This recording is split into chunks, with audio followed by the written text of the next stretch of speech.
गिबियावनो बयखौबो बड' निउस इउटुब चेनेलनि गोदान खौराङाव बरायबाय। नोंथांमोननि थाखाय बे समाव माखासे खौरां लाबोदों।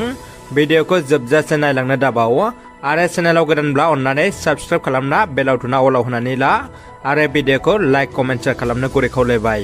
दानिया फैदो दिनैनि खौराङाव। पर्बत जरानि गुरुदेव कालीचरण ब्रह्म कलेजआ सोरखारि जानायाव रंजाखांदों।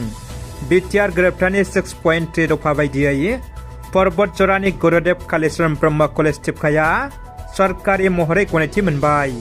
बिटिआर गोरोबथानि 6.3 दफा बायदियै पर्बत जरानि गुरुदेव कालीचरण ब्रह्म कलेज टिपकाया सरकारि महरै गनायथि मोननायखौ लानानै ओनसोलनि रायजो राजाफोर आरो फोरोंगिरिफ्रा बिटिआर सरकारजों लोगोसे प्रमद बड'खौ साबायखर बावहरदों। बाजुगाव पिआइसि गिर्जानि गोथार बर'दिननि केरल रंजानाया दिनै थुंगेबाय।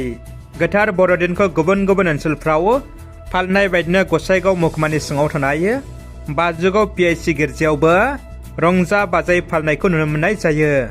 गोथार बर'दिननि गिबि साननिफ्राय केरल रंजानायखौ जागायनानै न'खर न'खर हाबनानै दिनै थुंगियो।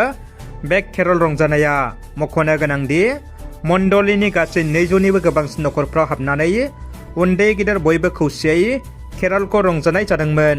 फोरबो जिसु ख्रीष्टनि अननायनि गेजेरजों देग्लायनि गोथार बर'दिनखौ गाजा गोमजायै फालिनो हानायनि थाखाय फोरबो जिसु ख्रीष्टनिसिम साबायखर बावहरदों बाजुगाव पिआइसि गिर्जानि सानडे स्कुलनि आफादगिरि आगस्ट कलम्बास नार्जारिया।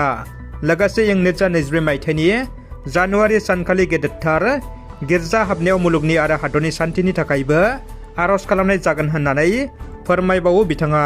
गसाइगाव आदिबासि सिंगेल अभियाननि गोख्रों खुद्रिसारनाय। भारत नाङैनो 12 घन्टा बन्द फोसावनायनि उनाव गसाइगाव रेल ट्रेकआव फुंबिलियाव ओंखारबोदों आदिबासि सिंगेल अभियाननि दैदेनगिरिजों लोगोसे बन्दनि मददगिरिफ्रा। एसटि दाबिजों लोगोसे गुबुन गुबुन दाबि दावाफोरखौ लानानै भारत नाङैनो दिनै आदिबासि सिंगेल अभियाना 12 घन्टा बन्द फोसावदोंमोन। बिजनि दख'रा एप्सनि दिनै जोबथा एबा गेवलां मेल। बिजनि दख'रा एप्सनि सिङाव थानाय फानबारि दालाय एप्सनि सिङाव फानबारि गोजौ फरायसालि, फानबारि हाथाइसालि, फानबारि हिनजावसा गोजौ फरायसालि, फानबारि मडेल गुदि फरायसालियाव 28, 29 आरो 30 दिसेम्बर 2023 बिजनि दख'रा एप्सनि 48थि बोसोरसेला जथुम्मा आरो फानबारि दालाय एप्सनि सनाथि मायथाइ फोरबो फालिनाय हाबाफारिया दिनै जोबथा फैबाय। दिनैनि गेवलां मेलाव ओनसोलनि रायजो राजाफ्रा लोब लोबै बाहागो लायो। लोगोसे एप्सनि आफादगिरि दिपेन बर', बिटिआरनि चिफ प्रमद बर' आरो गोबां गेदेमा आलासि बिथांमोना बाहागो लायो। चिरां जिल्लानि बासुगावआव खाग्राबारि ईदगाह फोथाराव दुंहाव थासारि।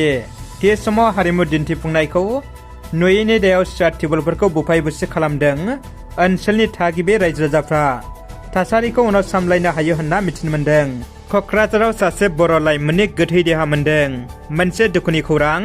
क'क्राझार मागुरमारि फेक्टरि साखाथियाव सासे सुबुंनि जिउ गैयै गोथै सह मोन्दों। क'क्राझार मागुरमारि फेक्टरि साखाथियाव बोखांनो हानाय गोथै सहखौ क'क्राझारनि गेरेमसा नार्जारि होनना मिथिदों।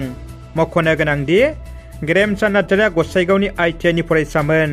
थैनाय सुबुंनि मबाइल आरो स्कुटि गोमादों। बिथांनि थैनायनि जाहोनखौ दासिम मिथिनो मोनाखै। थैनाय सुबुंनि मोदोम, उदै आरो खर'आव गोबौ मुवानि जखम जानायनि दागो दंमोन। न'खरनि सोद्रोमाफ्रा बेखौ बुथारनायनि जाथाय होनना सन्देह खालामदों आरो बे जाथायनि सायाव थार नायबिजिरनो दाबि खालामदों। क'क्राझार जिल्ला खुंथायनि बानजायनायाव KDSC गेलेग्रा फोथाराव जिल्ला खोलोबनि खेल महारन हाबाफारिया सोलिगासिनो। 30 आरो 31 अक्ट' साननैनि हाबाफारिजों खुंफुंजानाय खेल महारन हाबाफारिखौ बेखेवना होयो बिटिआरनि गाहाय खुंगिरि प्रमद बर'आ। KDSC गेलेग्रा फोथाराव खुंफुंनाय खेल महारन हाबाफारियाव क'क्राझार सानजा LAC, क'क्राझार सोनाब LAC आरो गसाइगाव LACनि सा 500 गेलेगिरिफ्रा बाहागो लायो। खौरांगिरिनि सिङाव बिटिआरनि गाहाय खुंगिरि प्रमद बर'आ आसाम सरकारा बे हाबाफारिखौ बानजायनायनि थाखाय जोबोद साबायखर बावहरदों। रादाबा एसेनोसै। भिडिअखौ जोबजासिम नायनायनि थाखाय नोंथांमोननिसिम गोजोननाय थाबाय।